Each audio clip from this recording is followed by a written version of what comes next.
एक बार तुलसीदास जी को किसी ने निमंत्रण दिया आना भोजन करने।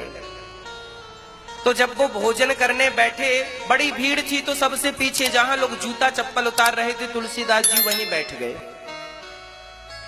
तो सबके पास, तुलसीदास जी के पास पत्तल तो आ गई पर दौना नहीं आया। दौना तो सबको खीर परोसने वाला खीर परोस रहा था, तो तुलसीदास जी के पास पत्तल तो थी, दौना नहीं था। तो खीर वाले ने कहा बाबा खीर काहे में डालूं? तो तुलसीदास जी के पास वहां जूते उतरे थे, तो एक जूता पकड़ के तुलसीदास जी ने कहा भैया इसमें डाल दो। तुलसीदास ने जूता पकड़ लिया किसी का, कहा इसमें खीर डाल दो, मैं इसकी खीर। अब वो खीर वाला तुरंत दौड़ा, और वो भंडारा किसने कराया था पता है? श्री नाभादास जी ने, जिन्होंने भक्तमाल लिखी है।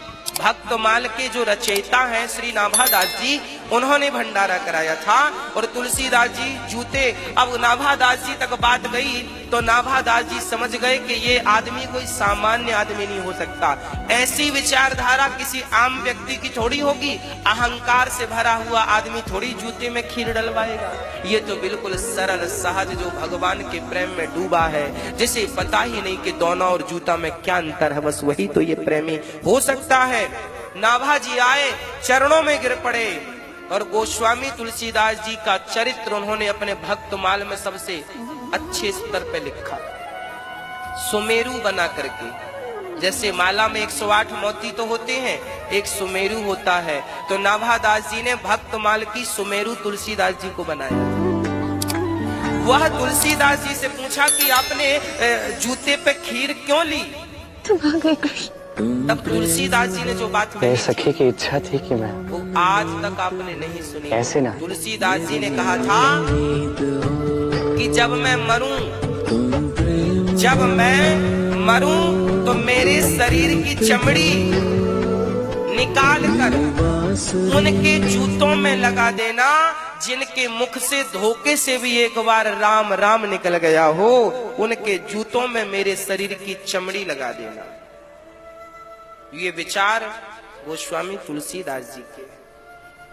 इन्हीं विचारों को हम यदि दोहराएं और हम कहें कि जब ये अनिरुद्धाचार्य मरे तो हमारी चमड़ी का, हमारे शरीर की चमड़ी भी निकालकर उन भक्तों के जूते में लगा देना जो बिहारी जी के दर्शन करने जाते हो, भगवान का दर्शन करने जाते हो और भगवान का नाम जो जपते हो, उनके जूतों में हमारा चमड़ा लगा देना।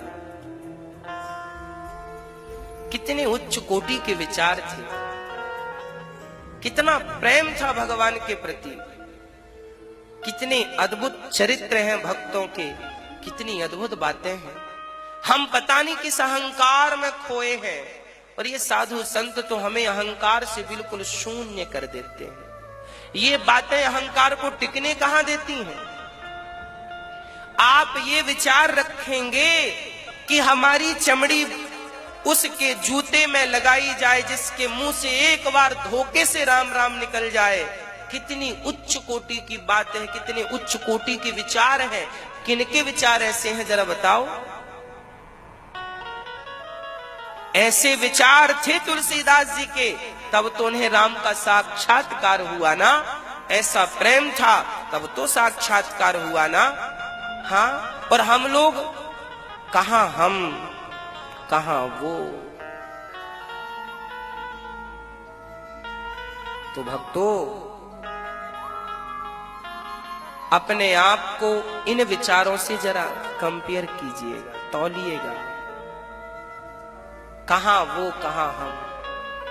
जरा विचारों को देखिएगा कि आपके विचार कैसे हैं, किस कोटि के विचार हैं आपके, संस्कार कैसे हैं।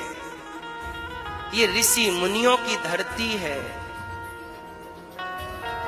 कहां ऋषि मुनि पूरी तपस्या लगा देते थे इन ग्रंथों को तैयार करने में, तुम्हें सही मार्ग दिखाने के लिए। गोस्वामी जी ने रामचरितमानस ना लिखी होती, तुलसीदास ने रामचरितमानस ना लिखी होती गोस्वामी जी ने, तो राम कथा सुनकर भला जितनों का उद्धार हो गया, क्या उनका हो पाता?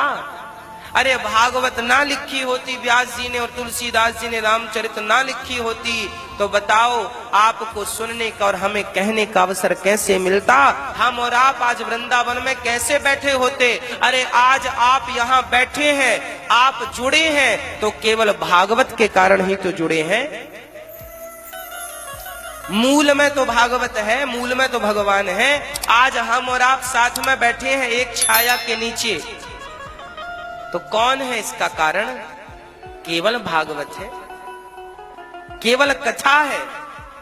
हमें और आपको जोड़ने वाली कौन है? केवल कथा। ऐसी कथा ऐसे महापुरुषों ने ना लिखी होती तो क्या सुनते आप और क्या सुनाते हम। कितनों का कल्याण हो गया इस कथा से, कितनों का, करोड़ों का कल्याण हो गया और होता जा रहा है सदियों से।